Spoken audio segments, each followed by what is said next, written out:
Well, good morning, friends. It's Audrey from Odds and Ends, and welcome back to another hashtag Art Journal bonus prompt 2526. Now, for some reason, I missed the prompts sketch a person and village. So I decided to combine these, and I cut out a village scene from a National Geographic. I did. It's more of a collage. It's just three different pieces from different pages, and then I put white gesso over it.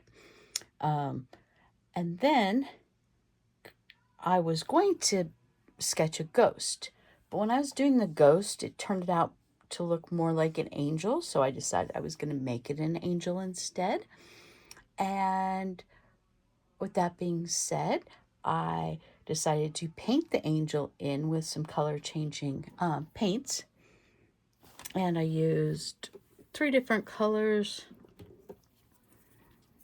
I did the peach to green, blue to bronze, and purple to green. And let me rotate this a little bit. You can see the pencil lines. Let me see if I can get closer. In my angel. And then if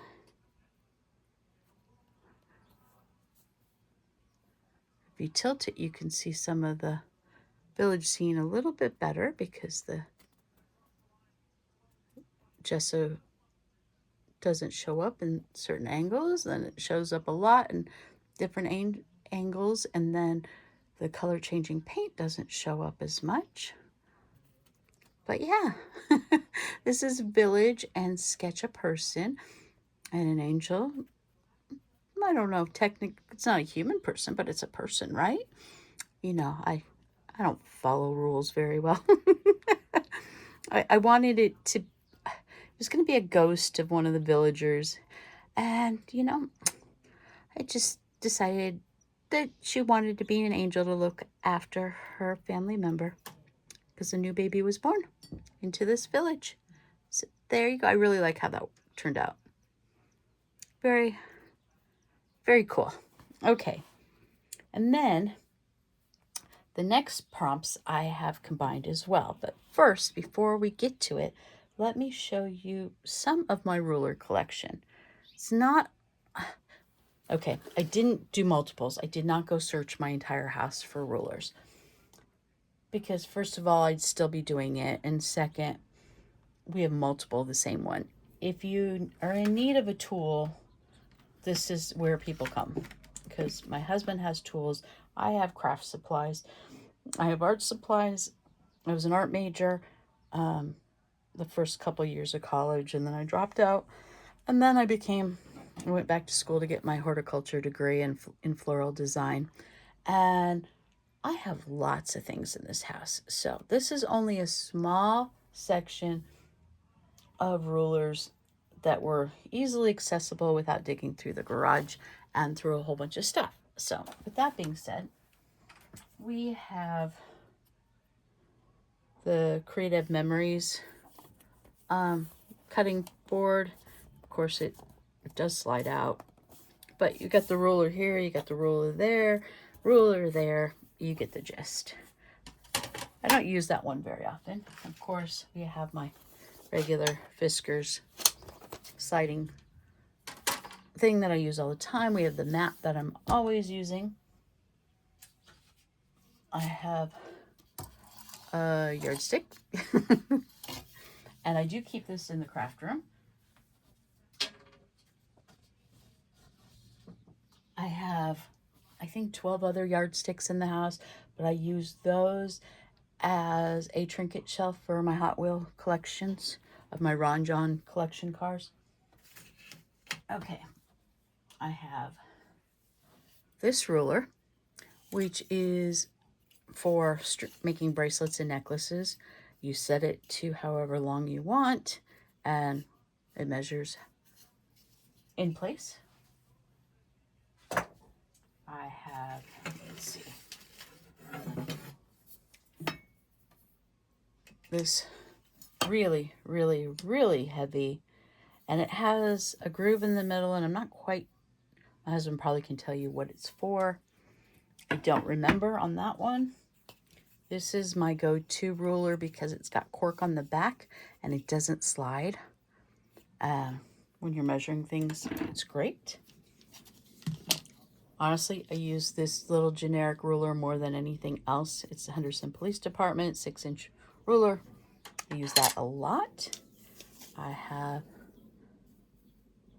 California Federal Savings, nation's largest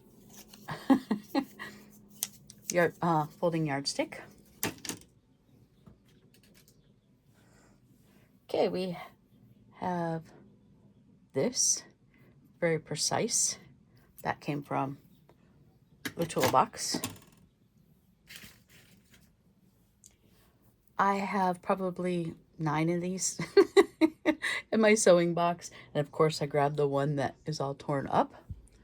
My husband's like, do you want me to bang that out? You see? I'm like, no, I have plenty of them. I just happened to grab one. I said I wasn't going to grab multiple things. I have multiple of the fabric, plastic, fabric, whatever you want to call them, tape measures. I have plenty of these paper IKEA rulers. I have lots of them, and I use them all the freaking time. My husband tends to take more than we need when we're there. I have the magnifying glass envelope holder and the little 3-inch ruler on that. That was just in my drawer. We have a protractor. Yeah, with the ruler on it.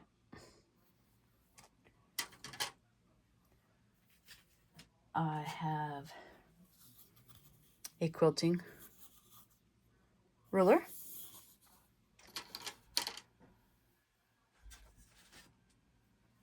I have a, what's this called? Angle ruler. It's not a T-square.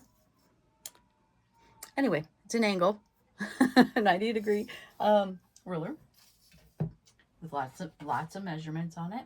I do have a T-square, and while it does not have any measurements, it says 18 inches, and I measured it from the crossbar to the bottom is 18 inches. So technically, it's a measurer. So, but obviously, I wouldn't be using it to measure things. But I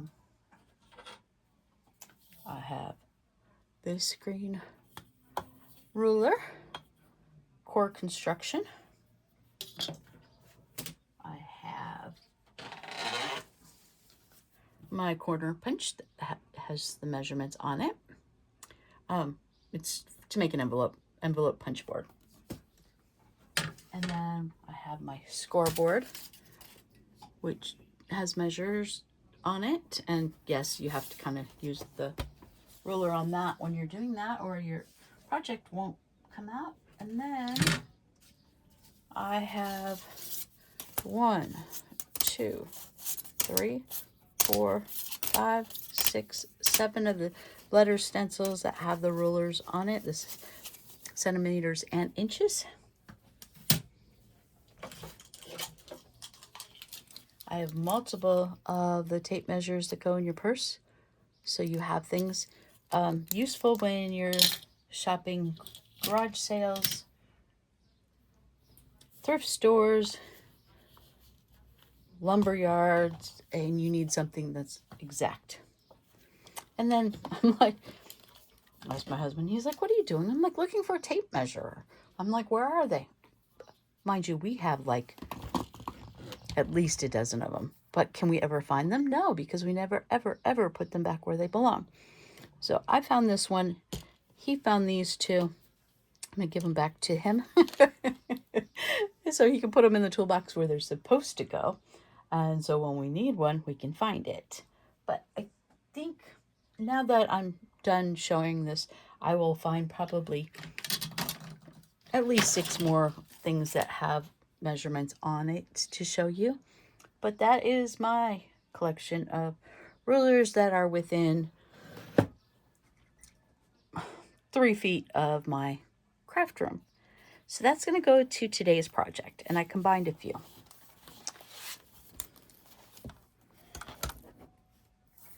And I am combining, hang on one second, where's my piece of paper? I am combining ruler with postcard and connection. And Lori June requested us to use 8 items. Now there's like over 16 things here. So my postcard is a measurement of time. Has all the little the dates of the moments in time using tree rings as a measuring. I glued down an IKEA ruler, so that does my ruler on here. I realized that I didn't really ever post anything with my handwriting. My handwriting, left handwriting. Obviously, I suck writing with my left hand. Don't ever make me do anything with my left hand. However, as terrible as it is, you can still read it. Don't ever ask me to do it very fast. So we have 2 postcards. We have a paper ruler. We have a sentiment. And this came from Emily in my Happy Mail. And I was just very happy to use it. I have 2 Delusion sprays, one in gold and one in orange. Distress ink on my doily. Ballpoint pen. A stamp, a sticker stamp, ribbon, a paint pen, a heart gem. I have 2 glues. I have fabric glue and precision craft glue from Barely Art. We have a charm. I have a doily. I have a paper clip. And I have embroidery floss. And I'm sure I might have forgotten something, but that's at least 8 things. I think I wrote 16 things, and I'm like, okay, you're being an overachiever, Audrey, but the page is done. So, thanks everyone for watching. I hope you're having a wonderful, wonderful Valentine's Day. And I'm not moving very fast today. We haven't done anything yet. And I don't know what my husband wants to do today, but we'll do it eventually. If not, we'll do it tomorrow. So I will talk to you guys later, and I'll let you see a little bit closer up.